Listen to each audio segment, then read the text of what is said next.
Greetings, everyone. Nathan Nerdarch here from Nerdarchy, for nerds by nerds, hanging out with a nerd. Hey, it's Web Editor Doug.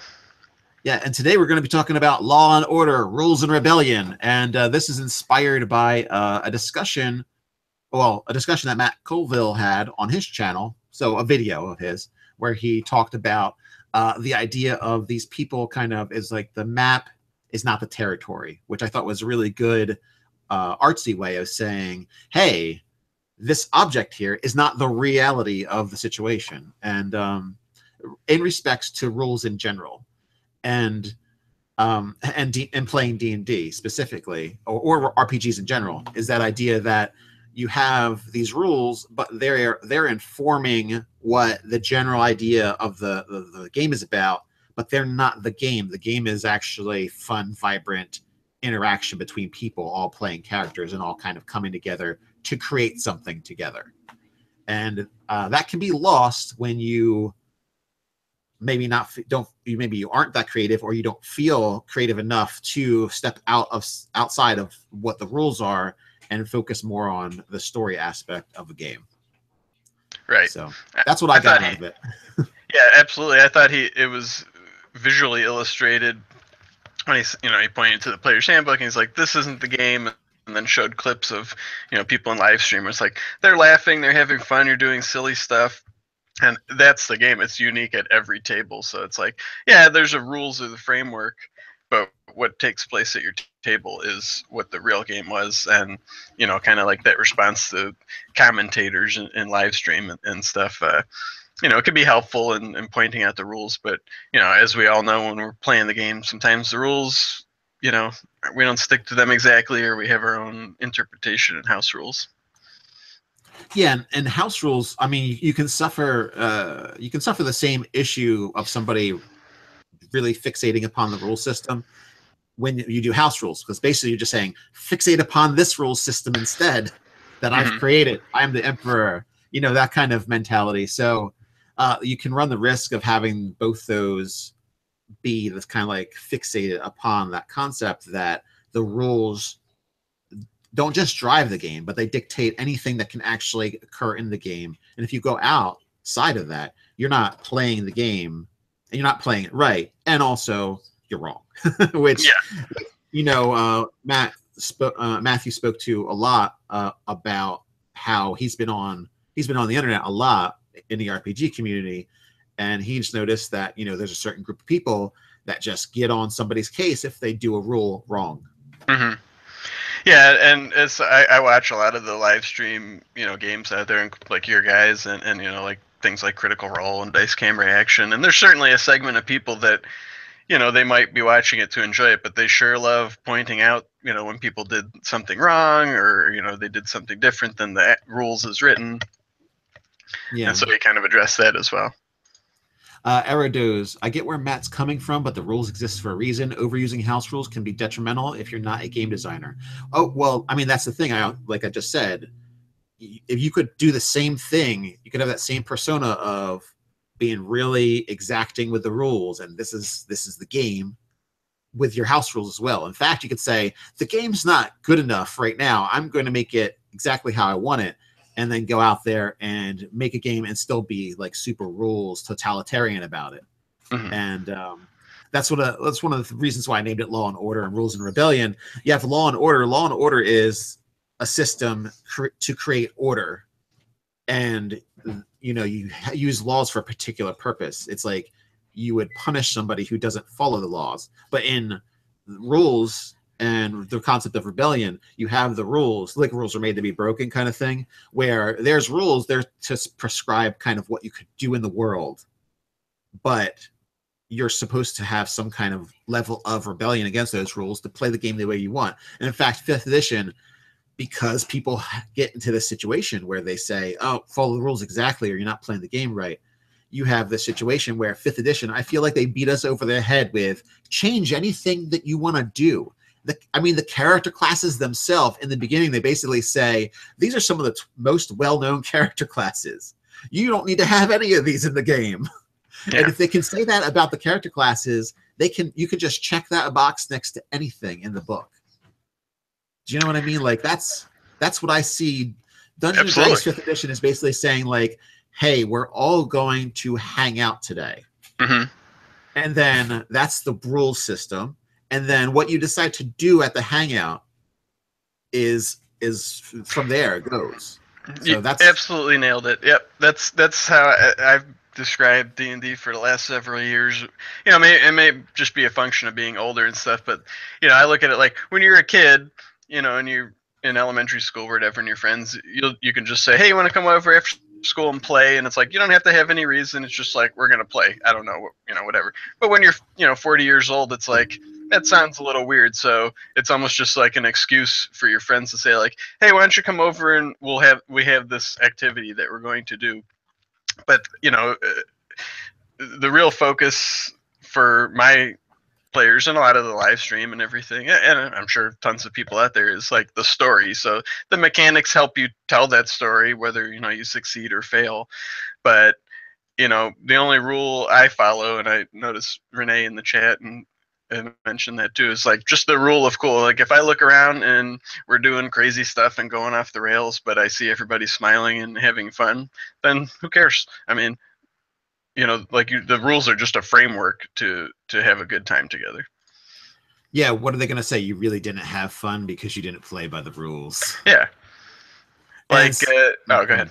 No, go ahead. I was just last night. We were playing. I was DMing, and I don't want to give all the long details, but the monk wanted to. He really gets into character, and he really takes on that like meditative Zen aspect of his character, and he wanted to like buzz and try to like Zen. Get in touch with these beasts, like there were panthers that were attacking them, and he wanted to use his key to do it. And I'm like, yeah, sure. I mean, that sounds cool to me.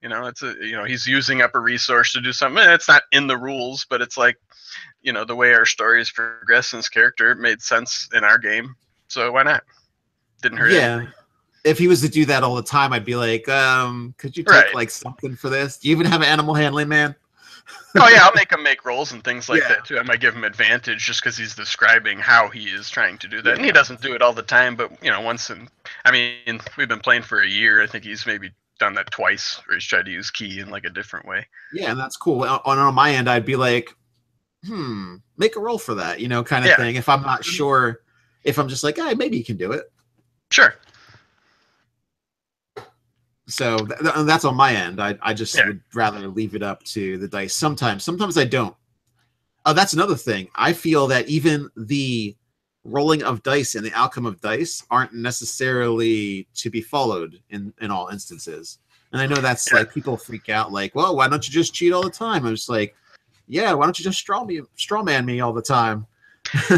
It's not really cheating. I don't look at it. It's like, look, your goal is to tell a fun, collaborative story with the players using the rules as a framework, and sometimes you succeed or fail. But sometimes you DM a lot too. It's like if somebody just has like a bad night of rolling, and it's just like they keep failing. It's like it's just not fun for me, even as the DM. It's like I don't want to see them fail constantly all night. So it's like, yeah, whatever. It depends on whether or not they're taking it well. Yeah. If they're taking it well, I might be like, now it gets even more ridiculous. Right. If they failed yet again at something. But maybe their failure could turn into a success in some way, like they unknowingly did something that actually helped out these other people or whatever. Sure. It's like, trying to unlock the door and it falls on a bad guy instead because its hinges rusted off and broke. Yeah. Like that. Oh, we were meant to put a sign there that said it was to be repaired. We locked it so no one would use it. It's like one aspect of the video we're talking about too. It kind of dealt with like people commenting on games, and that was kind of like the basis for the topical discussion. But the other thing to speak to that, I mean, it's easy for one person. Or I should say, like, when you have 10,000 people watching a game, that's 10,000 people that are going to catch rules things. But, at your table, it's like, got 4 or 5 people, so, yeah, things are going to get missed. I'm sure those same people that pointed out, at their gaming tables probably don't do everything exactly by the rules as written 100% of the time either. Yeah, if someone wants to try something outside of the rules, I might impart a penalty. Mitchell Jacobs just brought up something that he got levels of exhaustion for getting more attacks in a certain situation. Mhm. I was like, well, yeah, that's the berserker ability, and I'm like, it's okay. I mean, why not let somebody else use it for like an instance because they want to just like totally go crazy on somebody. But like Mhm. it's like there's a certain point where, oh, I have this flash of inspiration on what to do. I'm more likely to say, yeah, sure, one off or two. But if they start like using another class's ability for like more than 2 or 3 times, or they're interested in doing it all the time, like I run into the combat like a maniac. And it's like, well, take some barbarian levels and we'll all be cool with you while running into the combat like a crazy person. So we're having a discussion on, is it Kai, Ki, or Chi? I say key. I just say that Ki word. That Chi. And it's Kai, it's a Ki in the book, but it's more like, I think, historically known in at least Chinese and Chi. stuff as Chi. But Yeah. I don't Well, know. that Is it that could be a pronounced difference. Chi in China? I don't know. Well, yeah, I don't know. Maybe key is Japanese and chi is Chinese. I mean, chi and kung fu is a Chinese thing, Yeah. origin. Yeah, there's a lot of great comments in the chat. I was trying to touch on one from White Rabbit. He says, I think maybe the rules are such a point of contention because the vast number of new players are used to structured rules set in other games because D&D is more open than they used to be. I think it's only more open because we have more exposure to people playing. Like, playing in every edition since basic, advanced, first, second, third, and fourth, and there's always been rules, and we didn't, and most players didn't follow them 100% of the time either. I mean, first edition, yeah, it had a ton of rules about everything, but we didn't use half of them. Yeah, and I think I like how the DMG has so many of the rules are optional. Pretty much Mm-hmm. anything that adds any type of complexity to the game beyond the like core stuff is all like, oh, these are extra rules you don't need. These are options. Mm-hmm. But none of them are said, in the regular section of the book, and then say, oh, you could use this if you want. I like that it's an optional section because it keeps it more clearly in the mind. These are optional. The rule book says these are optional rules, so I don't need to use them if I don't want to. And I think that just being younger and having rules drilled into your head all the time that you have to follow them, that you get it done at school, you get it done at home. So growing up and just becoming an adult, or you're still like an adolescence, you pretty much are browbeat with the idea that you've got to follow rules. So when you see a Yeah. book that has a whole set of rules in them, you're like, I must follow all of these or I'm not doing this correctly. And I will be punished. Yeah. And, while you were saying that, just made me realize, like, we live our lives like in these structured rule-based society. And it's like, it's a game. Why would I want to, I want to break the rules. I want to just get crazy and have fun. Agreed. Wolfish Fang. So would you say logic beats rules? I was just going to ask you that. I was going to say, that's a great question for Nate to tackle. You know what? As far as logic beating rules, I would say that interpretation beats rules. So and the interpretation at the game at the time beats rules. Mm-hmm. So I don't know if you'd say applying that logic, that kind of like mentality. It's But tough that's what I would say. it's tough to apply like real world logic to D&D though, because you think like, I mean, you can to a certain extent, but it's like, it's a magical realm. Like, I don't know as a human being on Earth what the logic of how Ki works in a fantasy realm. So it's like, is it logical that he can use Ki to try to like calm an animal? I don't know. Is that logical? How can I The, say? the more I've seen for fifth edition, especially the Unearthed Arcana stuff, it's like their samurai is not the historic samurai, but Right. basically based off of the samurai that is like popularized in the American imagination of like movies and other things like that. So that kind of like almost not quite wire through, but that kind of that stylization of what a samurai is, rather than the historical a historical representation. And that gives you a lot of freedom because you don't have to listen to all those people who are like PhDs in 1300s Japanese culture and stuff like that. You'd be like, I'm sorry, I watched this movie the other day, and this is what I think a samurai should be. Mm-hmm. Or people like, well, in medieval Europe, like the steel they used was, it's like this, but it's not medieval Europe. It's a magical fantasy realm. Yeah, which is highly based off of European medieval period, but It's just simply before guns, I would say. Like historically, what would you fight with before guns if you had magic and there was magical creatures like dragons and stuff? And really, at this point, it's like, yeah, chainmail and basic might have been, highly based in influence in medieval Europe, but at this point, like D&D is its own animal. It's like it's based in its own logic and reality. Like, I mean, even if you look at like fantasy art and stuff, it's like armor wouldn't look anything like that or as cool as that, and weapons, and you think like medieval people couldn't forge the kind of like elaborate weapons and things that people imagine their characters to have. And a lot of those it's far beyond that. A lot of those awesome weapons are unrealistic anyway. Yeah, right. Like a great axe where the head's like as big as your torso. It's like there wasn't stuff like that in medieval Europe. As far as I know, I'm sure people will point out if I'm wrong, which I'm sure very well could be. How can this ship fly? Renee says. It's like magic, yo. Yep. YouTube and other media helps with exposure for the game. Yes, it certainly does. We're proving that right now. We're on YouTube right at this moment talking about it. Yeah, Bards in the Basement. Absolutely. Your player's trying to use physics all the time, and you're just like, don't you understand magic? Come on. It's just magic. And the dire flail. People talk about realistic weapons in a world where the froghemoth exists. Yes, awesome monster, by the way. Because maybe the froghemoth really does exist somewhere in space.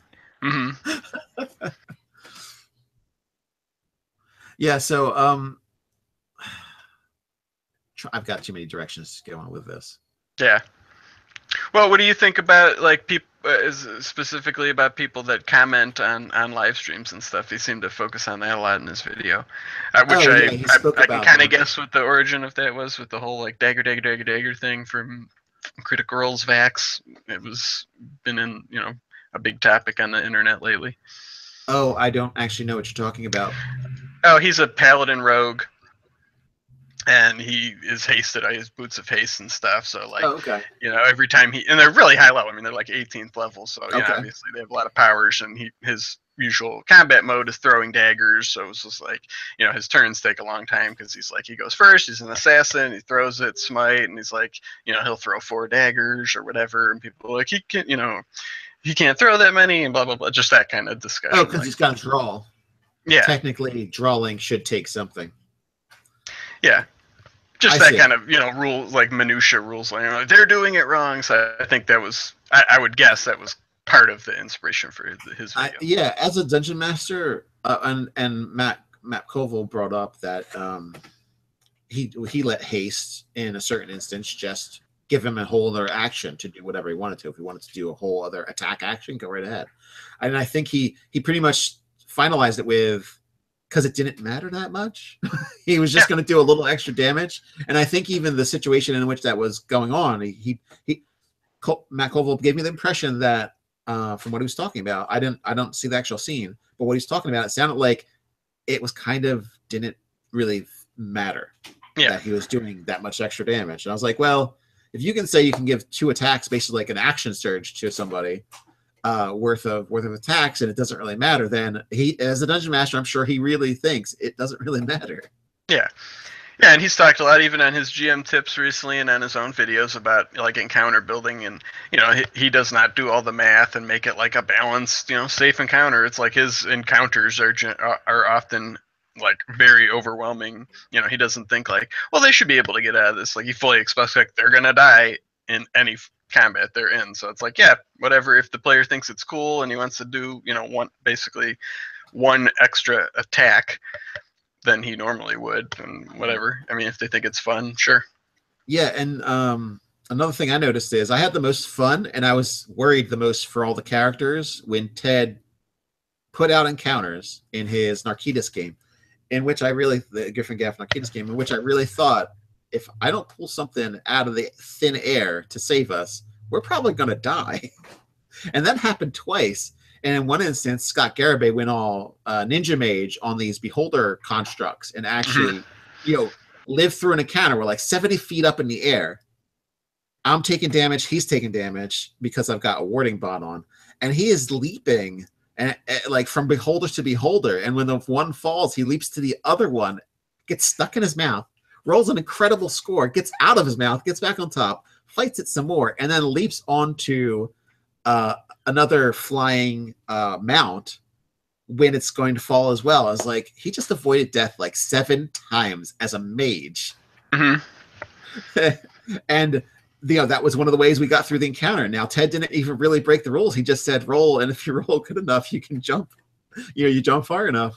And it was just like, hey, maybe he was a foot over or a foot under, but we didn't care. We just said roll and let's see what your score is. And in that instance, I'd much rather see something like that than be like, all right, we got to see how far you can jump. Oh, you're a half foot off, so you miss. Yeah, and that actually ties into kind of the discussion going on in the chat. Eridaz brings up, like, just jumped at me. Is there a danger of character roles being stepped on? Which, that would kind of be like a wizard jumping around like that. What if players feel like investment in their class is being pushed aside? And there's some other discussion. I'll tell you what, as a DM, you know how I judge that? If I look around and people look like they're having fun, then it's fine. Then everybody is feeling fulfilled, whether or not their character role. Now, like that story you just told. I mean, were you guys sitting around like, "Hey, he's not supposed to be the one jumping. I have the athletic character." It's like, no, because it was just fun. Yeah, and you know what? The rogue character, who might be considered the one leaping around and stuff like that, he's a tailor and the mayor, and he's a mastermind. So he has zero interest in being the rogue, jumping around. So it really doesn't matter. It's like the problem with the character roles thing is when you have like 3 fighters and they all want to do the most damage, 2 of them are going to be disappointed. Yeah. So I mean, make your character role more interesting if you don't want to get stepped on. And like, a larger. Oh, sorry. Go ahead. Finish. As a healer in the group, when someone else does healing, I'm like, thank God I don't have to do all the healing. Yeah. I don't go, hey, that's my job.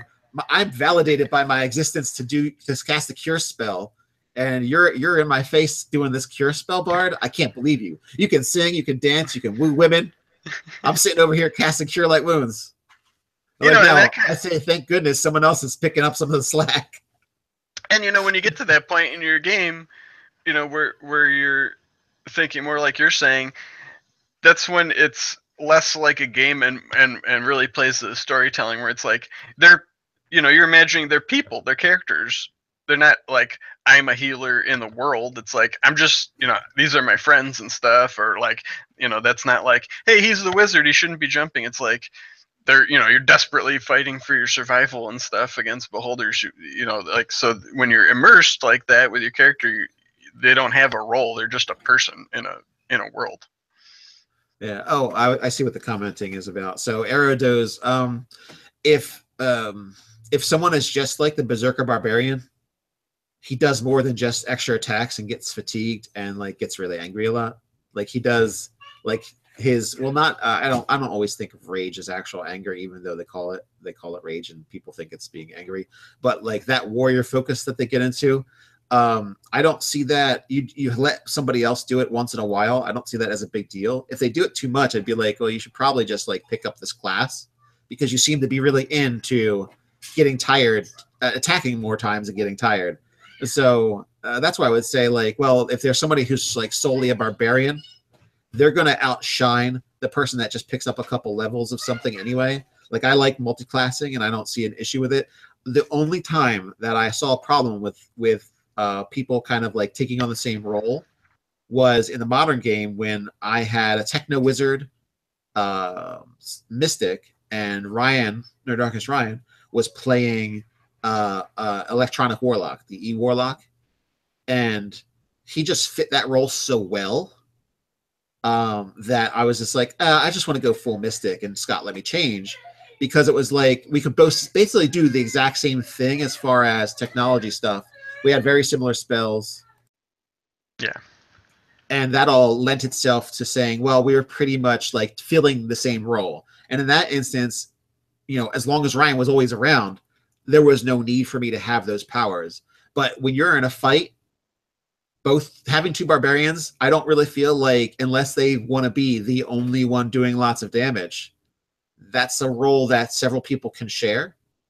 But I mean, even 2 like illusionist wizards can be so different that, and actually complementary, Mhm. That kind of situation can actually be better to have two of the same rather than similar to two rogues. I mean, you have one that goes to be an assassin and one takes to be a thief or an arcane trickster. You're going to have a situation in which you have two different rogues, even though they have very similar. They could have very similar skill sets. Yeah. So, I don't worry too much about like the cleric doing some damage or the fighter talking to trees so much as your entire class and every activity you do can be just duplicated by this person over here, which doesn't really happen unless you have two very similar classes.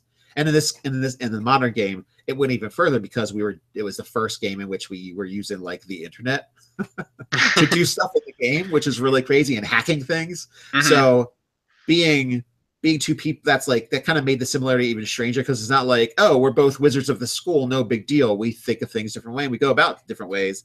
It's kind of like anything that I could do he could actually do better, so it's like, well, it would just make sense for me to not to be able to do those and do something else. But we wanted to test out the new rule system for modern, Yeah. and that's kind of what that whole game was about. So we had kind of like restraints on ourselves, so we just decided to drop the techno wizard and say, oh, the techno warlock is good enough. And so I'm sure there's going to be instances in which you feel that that's happening, but don't I made the kind of statement about my cleric. Oh, someone cast a cure spell, so I feel invalidated.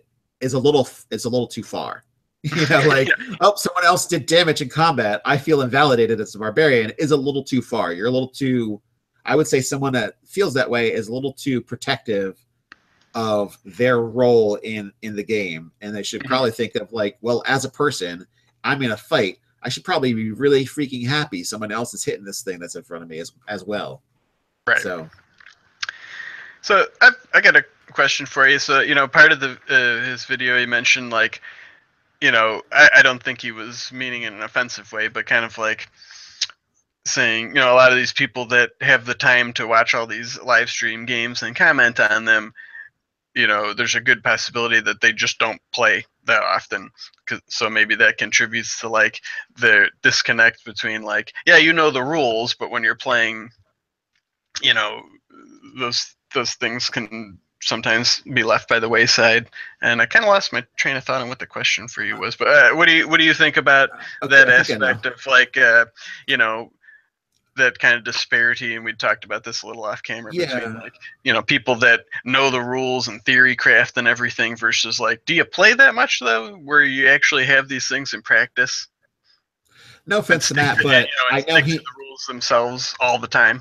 I know he's been around a while, and I know he's done a lot and done a lot of RPG stuff and a lot of story and all that kind of stuff. But throwing everybody in that box is kind of lazy.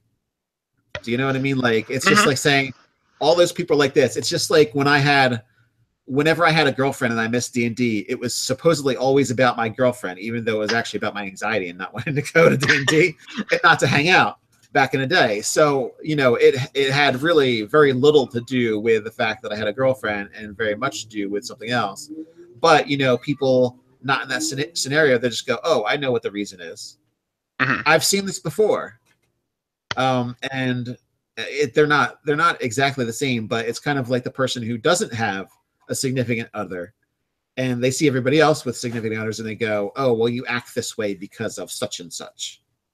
And it's like, well, not always, or not even half. So I Right. would say there are too many people that love rules and love discussing them like it's a game in its of itself, to just brush them aside and say, well, that's because they're not running a game. Yeah. So Yeah. that's what I'm going to say, is that like that is an incorrect assumption to make, even if you have lots of confirmation on it. That's an incorrect assumption to make that almost all of them are doing that rather than playing a game. There are plenty of people who will argue over what's a longsword and what's not a longsword. And guess what? We're not fighting with longswords. Most of the populace is not fighting with longswords, but we'll absolutely argue over that. Yeah. We will absolutely argue over what's a bastard sword and what's a longsword. Discuss. Yeah. Or And fight there's to the people who death. And there's probably people that play their games like that too. Just last night, my friend was one of the players in my group had mentioned, he plays Magic at a game store, but people play Pathfinder there, and he's like, our game's a lot different. They spend a lot of time talking about the rules, and it's like super combat heavy, and it's just, a lot of the whole like I rolled this, I hit, I did this much damage, not so much narrative. So it's like there's people that play like that too, and for them that's fun. And I'm sure watching a lot of these live streams, which often feature people that they're fans of D&D, but they're also actors that are focused on like an entertaining narrative. It's like they just don't play like that. So yeah, I mean, there's those people commenting, they might play like that at their table where like they're strict with the rules at all the time, but not everybody plays like that. Yeah, and when speaking about the people that are getting recorded and doing these narratives, it's gonna be kind of meh. It's gonna be so if the ending to "Hey, can I do this?" is, well, the rules say this, so you can't. Sorry. Yeah, and you're a live streamer too. You'd probably know better than me where you're just not going to hold up the game to like flip through the book and check that stuff out. No, absolutely not. There was like at one point I was doing something wrong for my last fan game, and someone commented on it in the comments afterwards, and I said, "Oh, well, thanks." But at the time, that's what we did. Yeah. I don't go, "Oh man, I messed up that whole game because I did this one thing wrong. This was supposed to be a bonus action. Oh my god." Yeah, no, I mean, you're live streaming a game. You're not going to stop and like, hold on, let me go get my book and flip through it. And if it's not super relevant, it was like I think I wasn't using surprise correctly. Now that would have made the game a little harder, but these people were so ready to murder whatever they needed to murder. Like these people were set against whatever I threw at them. Surprise rounds weren't really that effective. Attacking first wasn't really that effective. So overall, that's what I say about that. So but I understand there are people that are being like armchair GMs, where they're like, "Oh, I wouldn't have done it this way because of the rules XYZ. Here are the reasons why I wouldn't have done it this way," and they all include rules, not because it would be more cool to do it another way, but because of the rules. And they think like they logically have won an argument in a sense. But in the end, they're arguing something that the person playing the game that they're arguing against is not taking into consideration. Like I didn't take, I've depleted people's fun because I did this game wrong. I was like, no, and I don't worry about doing the game wrong in that instance, because in the end, the guys had fun. Yeah. And I just remembered something in the video that was very pertinent to the discussion, and I've actually heard this a couple times recently. Coincidentally, I was watching an interview with Tim Kask, who was like an old TSR mainstay. But even back in the day, when people had rules questions, in the early '80s and stuff, they just literally call up Gary Gygax like in the phone book. That was crazy. And they'd be like, "Hey, we weren't sure about this rule or whatever," and he didn't tell them what the rule was. He'd say, "Well, what did you do? How did you play it in your game?" And they'd tell him, and he's like, "Yeah, okay, that sounds cool." Yeah, how did you handle it at the time? Yeah. Good. So that's been baked into the game since the very beginning. It's like it's a framework, but it's not a prison. The rules. Yeah, and you know what? I think that was the leap between having a combat game that was just like war games. So going from war games to going something that was an RPG, a role-playing game, you had to have that wiggle room, because otherwise it's not a computer game. It's not a video game. It's not a read your own adventure game, book.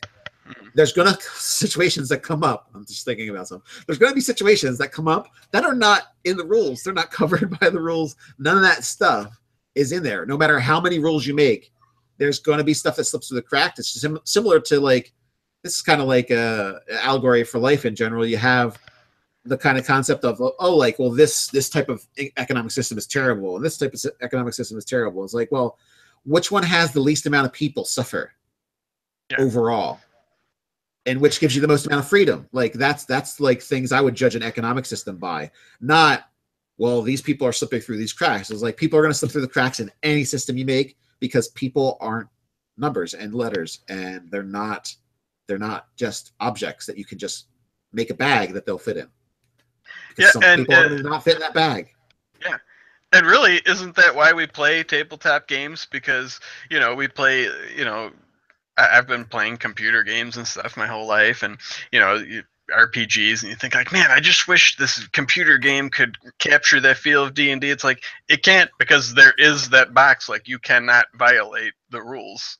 that's what we're looking for in our tabletop games. It's like I want to play outside the box. I don't, I want to be able to break the rules. Oh, great point, White Rabbit. I did not see your comment until I got done saying the thing. Yeah, it began as a war game, so he set it apart. It had to be set apart, otherwise it was just going to be a miniature war game. Yeah.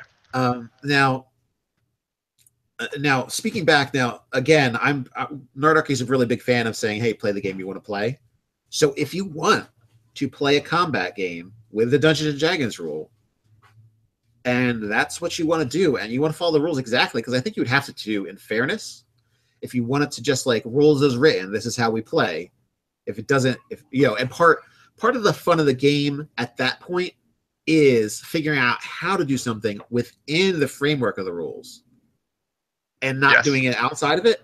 If that's the type of game you want to play, good, just play it. But don't assume everybody else is playing that type of game. Similarly, like some people goof off in their games. I don't like to do that too much because I insert comedy and other things, and I let the players kind of like have their fun. But I don't like it. I don't want it to degenerate into goof-offery. That's not even a word, I know, but whatever. But you know what I mean? That concept of just like, oh, this plot's been thrown out the window, and we're just doing whatever the heck and goofing off and making modern day pop culture references and stuff, even though it's a medieval fantasy game. And they're like, that's like, okay, all right, stop that. And that's not my idea of the type of game I want to play, pretty much ever. Yeah. So that's the kind of like, no, not for me. But if someone's always like, well, I play the rules as written, and we don't play outside the rules as written. This is a combat game that is also fun and also has other aspects to it. But we have to play the combat strictly as is. If that's the way they want to play, that's fine. But just as a person like that, just keep in mind, everyone else doesn't necessarily play that way. Right. And that's not necessarily the way the game is meant to be played. So yeah, and I mean, that's just advocating for just playing more games. I mean, in my group we have like 3 different campaigns going with different DMs, that we alternate off, and they're all totally different. And some of them are more like combat and exploration, based and things like that, where we're sticking more to the rules. And then like the game I run, which is a Spelljammer setting, is just, it gets pretty crazy and wild and goofy and stuff, and that's fine. We even in our group we play different ways. Probably the example of how I went furthest from the rules and how they were written was I was doing a one shot over at Philly Gamescom, which was actually a lot of fun. I wish they had done it again. But it was this games convention, Philly's Gamescom, and it was basically, as a DM, I could go for free. I just had to play like 2 games during the weekend. So I ran those 2 games, and one of them, a guy is like, "Hey, this is my brother," or I think it was his sister. It's like, "Oh, my brother's here." He's like, not a teenager, but not as old as I was.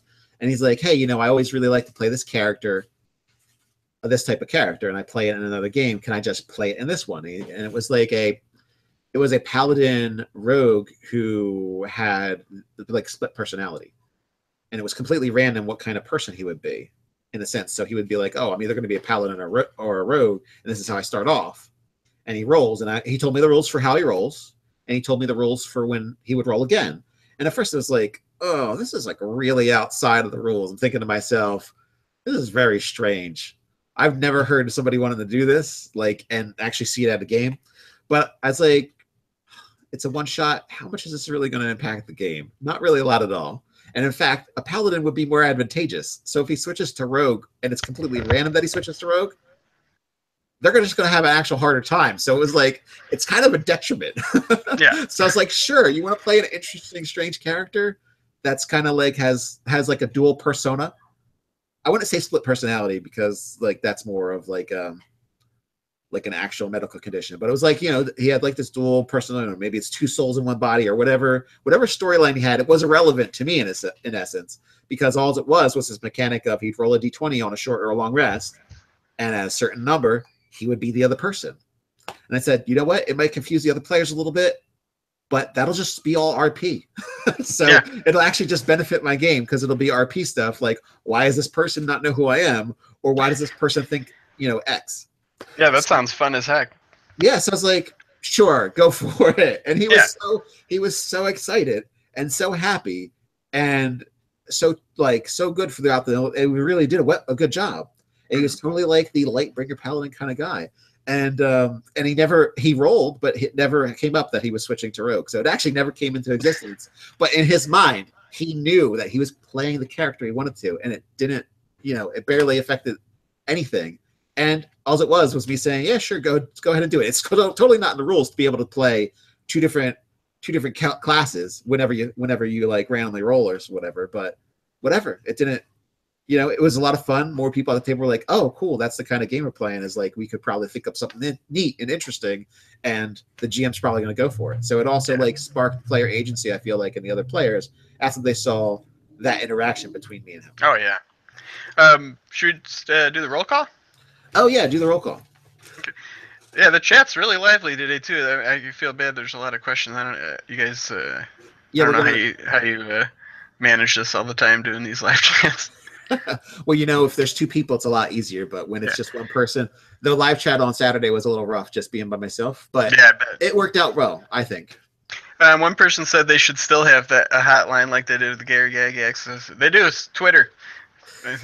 All those guys, Chris Perkins, Mike Merles, Jeremy Crawford, they'll answer your questions all the time. Well, you know what? That the hotline for Nerdarchy would be like, oh, hello, Nerdarchy helpline for Dungeons and Dragons and other things. It'd be like, oh yeah, you played that game that way? Sounds good. Yeah. Have a good day. A lot of times, happy gaming and stay nerdy. Which is a lot of times what Chris Perkins' responses will be. I mean, yeah, he'll give his thoughts on rulings, but a lot of times like, yep, sounds good to me. Like, that sounds cool if you did it that way. And I think that's not indoctrination, but basically kind of like pushing people towards like, hey, we live in an order society. Let's not make this anarchy. Let's here's the rules for school. Here's the rules for work. And you get in trouble if you break those rules. So I never got the okay from my school to sell candy at school because they were like, we have a rule against exchanging money at school. I was like, oh man, I was making a good amount of money selling Airheads when I was in 8th grade. I was a budding entrepreneur, and they were like, no rules, rah. And I'm like, oh, come on. Did you get all the Weebles? Remember those things? Did you have those things? Weebles, those little fur with the googly eyes that you got. Like, no. We had those for like magazine sales. I was a candy man. Oh no, it was like you could buy them with the points you got from selling stuff. No, it was totally on me. I would buy Airheads in bulk, and I would sell them for like a quarter a piece. And I was entrepreneur. I was making like 5 or 6. I was making my allowance every day, Monday through Friday. I was rolling in it. Had to get that money to buy those Dark Sun box sets and stuff. I guess they just wanted me to be more secretive and sell drugs or something. I was just out in the open, like people saw what I was selling. So yeah, that's true. It's just totally legitimate, legal, because the law says so. So okay, so getting all a little off topic, but that kind of concept. If there was a dungeon master in charge of 7th and 8th grade, he would have totally let that slide. So let's see who we got here today. We got Mitchell Jacobs in Michigan, Todd Boyce in Dallas, Texas, Eridos in Houston, Texas, Barhammer in Stockholm, Sweden, whoop whoop, Bob Goblin, feel like that I said your name right, Little Rock, Arkansas, True Mate in Wales, White Rabbit in Geneva, New York. We got Victor Spatorico in Niagara Falls, New York, John Cyrus in Lincoln, Nebraska, hanging out on his lunch break. Thank you. Seraph Gaming. Yep, we know you're in New Mexico, man. Ivan Heikkinen is... Nope, he's just commenting on something else. We got Ben Murchison in New Brunswick, Canada. Richard Adams in Orlando, Florida. Mark Reardon in New England. Oh, Northeast England, probably. Nordic Dragon in Sweden. We got Wolfish Fang in Topeka, Kansas. Ivan, he's in Canada. The belly of a polar bear. Tesmic is in Australia. Sergio Vasquez is just commenting on stuff. Andrew Vila is in Corpus Christi, Texas. It just jumped. Boy, that is frustrating, actually. Oh, True Mate, yeah, he had Weebles. Nice. Let's see. Derek Dedman in Houston, Texas. Matt Lennington in Fort Worth, Texas. Wow, a lot of Texas people today. Beamers RQ in Redmond, Washington. Sleepy Hendrickson in Portland, Oregon. He's from Philly, right across the bridge from you guys. Crystal Lynn Harris in Canton, Georgia. Inviso Twiggy in Waco, Texas. Andrist in Norway. The Fallen Demon in SoCal. And looks like Alex C in NorCal. Is that like a bar in what? NorCal? That sounds pretty cool. The Fallen Demon. Or that's I don't know. I thought it was like Fallen Demon. Oh no, that's the name. Oh, all right. And we got Anthony Luther in Southern California. Yeah, the Fallen Demon is in SoCal. Yeah, it would. So I saw a bit on about a PC betraying the party. I don't know how much that was answered in the chat, but by Sergio. And I would say we've got 1 or 2 videos on that. So if you do like search about, like it's next to the about button on our YouTube channel, there's just like a search magnifying glass. You can click on that and look that up. And that's like several videos on that. But basically, you know, unless it's planned in story, it's really can break up the party and like in and out of game. It can cause a lot of problems. So it's got to be a lot of story driven stuff that the people playing the game kind of see coming, because otherwise it can be really, really a pain in the butt for later. Yeah, I was gonna say the answer is, how do your fellow players feel about that? Yes, not the characters, the players. How did everybody participating in the game? How do they feel about PC betrayal? Because it can be a disaster that actually breaks up the actual gaming group. Oh, so yeah, you got to be careful with that kind of stuff. Boy, this does jump around a bit. Yeah, it's tough to keep track of the chat.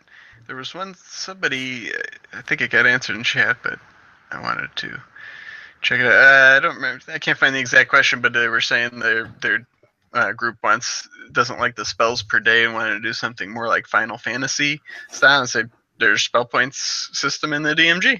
Yeah, check out. And there's spell points, and is that the spell pool? Or do I just call it the pool?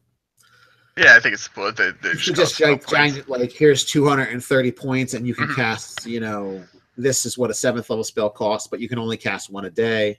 This is what the restriction is. You can only cast 1 6th, 7th, 8th, and 9th level spell a day. Oh, is that right? You have spell points. Yeah, it's how they got around, rather than restrict how many spells you could cast overall. Like, instead of, like, if a wizard could cast X amount of spell levels, rather than make the spell pool like so you could only cast half that amount of spell levels overall, they just said, oh well, we'll just restrict the higher level spells. So, you know, it's a detriment. It's taxing to cast those spells is how they reason it.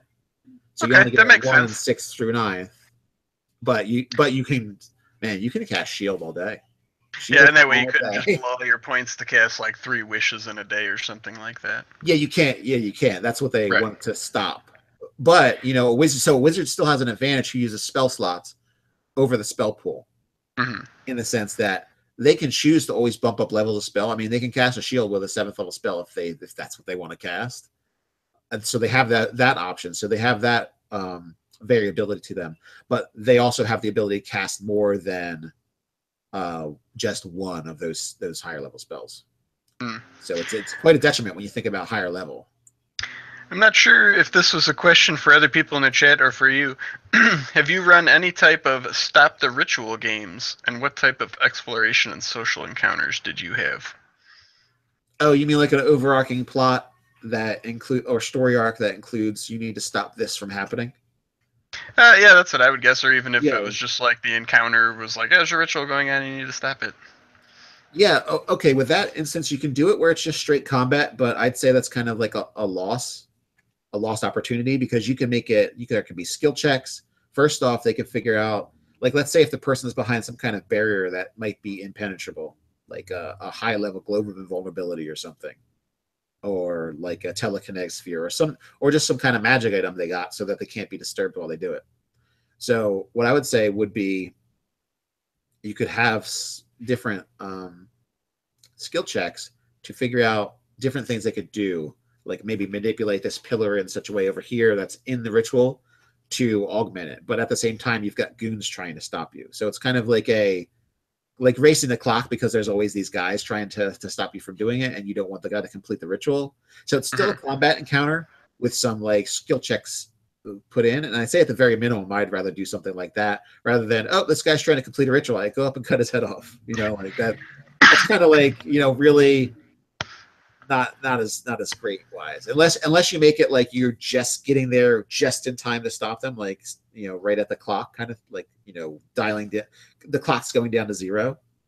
So you could run it that way. I would say would be interesting, as long as you have a time crunch for the whole encounter. So they might be not finishing off foes, they might be just breezing by certain things, or hastily trying to get through traps and things to get to this one thing. That's like how I'd run maybe like an encounter if it's just that. But for like a skill challenge. Yeah, like a skill challenge and stuff, as well as a little bit of combat. And then I mean, the idea is, if you've beaten everything fast enough and you've gotten to the end, then you've won the encounter, because you could just, you know, kick some candles over, overturn the brazier, you know, the brazier of fire, smudge that chalk line. Yeah, and then punch the guy in the face, and the ritual's disrupted. Break his glass dagger or whatever, and bam, ritual's disrupted. But that, you know, so like you've won technically after you get to him. But the encounter is actually, and the challenge is actually getting to him in time. Now, in Ted's campaign, the whole thing is you guys trying to stop sort of a ritual, right? Or is it that you're trying to enact a ritual by gathering all those things? We are gathering all this stuff together before we lose the artifact that we have. We're trying to destroy this artifact. And we're trying to gather all the components together before we lose control of the artifact, or it takes control of one of us. So you have to enact a ritual, sort of. Yeah, you could condense it to say that. To get all the pieces together, yeah, to enact a ritual to destroy something before it. And well, the challenge is sometimes it tries to overtake us. Sometimes some of us are tempted by it. Other times there's things around us trying to stop us from having it. So it's like we're the people that all the anti-heroes are trying to stop from doing this ritual. And so in that sense, in a larger sense, you could have your whole campaign based around stopping or enacting a ritual. Yeah, so what could have stopped us was if anybody encountered us right away, or if someone figured out what we were doing and then went ahead and prevented us. Like, one of the things involves unicorns. We have to get a unicorn that's willing to sacrifice itself. Well, it's really grossly violent, but someone could just say, well, I'm just going to kill all the unicorns. And there's problem solved. You can't destroy it if you need a unicorn. And, you know, by the time, if you only have like 3 left, they might say, well, we're not dying for this. We've got, you know, we've got to continue on the race of unicorns or whatever, you know. This kind of idea of wow, that is a violent means to that end. Yeah, if Narcidius's minions went and killed all the unicorns, we could not complete the ritual. Oh, I thought you were saying like you guys would kill many that one of them would be like, look, I'll sacrifice myself, just don't kill all of them. Oh my gosh. Hey, there you go. There's your tactic, though. No, that was way different than what I was going for. I was saying, us as the heroes, imagine like who. If you were PCs and you're trying to stop a ritual from happening, and it involved XYZ, how would you stop it? Would you try and confront the person or the party that's just too powerful for you? No, you would try and throw, wrenches into the machine of this ritual that's being created. So you could take it the other way, where there is a powerful person or a person that you can't get a hold of because he's too out of reach, either in a flying tower somewhere and you just can't get to that place. Or in another dimension gathering things. Well, if he came to this dimension every time to grab something, we'll just make it so he can't grab that stuff. So there's encounters, and I would let the players develop this, like discover what he's looking for, and then they plan out how they would go about disrupting this activity, because they know they can't handle the person. Like, let's say they know he's an archmage, or he's an undead sorcerer, or a necromantic lich brought back to life by something, or he's got the eye of whatever you got to tell the party to be like, you should not just try and fight this guy because you're gonna have a bad time. And then maybe later they're able to fight him, or maybe later he confronts them because they've stopped him so many times that he's got to deal with it. And at that point, maybe they're on par with it. Maybe it'll just be a really, really great fight. But they've got to keep. I think make it dynamic. Make it like if you're going to make it a story arc where there's a ritual, have them find out some clues that allow them to throw roadblocks in front of this ritual being done. I would like to go back to the original question just because they were talking about it in chat, and it's a topic near and dear to my heart. It was from Nordic Dragon 89 about stopping the ritual, and I clarified they meant in a small sense, like it is the encounter, and I am totally advocating full-on 4th edition style skill challenge. I think those are awesome. And then they can involve a little bit of combat and stuff too. What I like to do is you set the parameters, like they need X amount of successes. If they have 3 failures, then their skill challenge fails. And how I work combat into when I do these things is, failing the skill challenge results in a tougher combat. Succeeding, there might still be a combat, and your successes during that skill challenge will make, there might be less enemies, or they're weakened or whatever. And if you fail the skill challenge, then there's just more. But you can still have damaging, combat style things through using your skills. Like there's a skill challenge in the free adventure we made that's on nerdarchy.com right now called Arbor Jade. It involves a ritual. And yeah, my White Rabbit, I will do that right now. So in the skill challenge that we made for that, you're trying to help 2 people complete a ritual. And there's a lot of like crazy natural magic going on at the time. There's a rogue wood woad that's going berserk. And so there's like tree limbs whipping around and everything, and you're trying to protect the person enacting the ritual. So a success with like an athletics check during that, it's like you can jump in the way and try and like stop one of the whipping branches from hitting her, which would disrupt the ritual. So if you fail, she gets hit, she takes damage. If you succeed, you take damage, but you've stopped or helped the ritual succeed. So if you complete the ritual, then there's less woodland creatures that attack, or the woodwoad's weakened. And if you fail it, it's like, well, then wolves and snakes and things from the forest attack. So yeah, I would go check that out. Just search Arbor Jade on the Nerdarchy website, or just Google search D&D skill challenge, and there's tons of examples and tips on how to make those. But I like them because it's a way to use all your skills, or let the characters use their skills, because a lot of times a lot of skills get left by the wayside, and they're just really fun, creative encounters to try out. And there's Nerdarchy videos you guys have discussed using and creating skill challenges as well. That is correct. We have we're going on 2,000 videos. 40,000. We're over 40,000 subscribers now, so it's been quite a long journey of 3 and something years now. And oh yeah, congratulations, by the way, on reaching 40,000 subscribers. It was like last night or today. Yeah, and what do we have? We made it over 1 million views on the nerdarchy.com. Yep. And we're almost at 10,000 views over on the YouTubes here. So I think 10,000. You mean 10 million, right? 10 million. Yeah. 10 million. I was like, 10,000 views and 40,000 subscribers. There must be some really interesting things going on there. Take that, YouTube algorithm. Yeah. So yeah, 10 million views is what I meant. Thank you, Doug, for correcting. Yeah. Yeah. And just this week in general, the Ted and Dave were out in LA having a great time with Geek and Sundry and fans. I saw a lot of pictures from them at the Emerald Knights store in Burbank. Yeah, playing games with fans. Yeah, it looks like they had a lot of fun, and I'm glad some fans were able to make it. The video titles are just that good. Yeah. White Rabbit, is there another vid tomorrow? Yes, I will be here tomorrow around noonish, a little bit after, and I think I have Megan, one of our staff writers, here tomorrow. She's in the Scarlet Sisterhood, as well as I think she writes the Speak with Dead series. Very popular series on the website. Yeah, it looks really interesting. Yeah, what are you guys going to be talking about? Just Scarlet Sisterhood said, that's a very popular live stream game, kind of bringing it back to the whole rules and live stream comments. And, I often watch that while I'm working. Shh, don't tell my bosses. But it's very much spared armchair DMing. Like, I never see people, commenting like, hey, Dave did this rule wrong, or like, that's not how this spell works, or whatever. Yeah, it's like they're not playing that type of game at all. Yeah. No.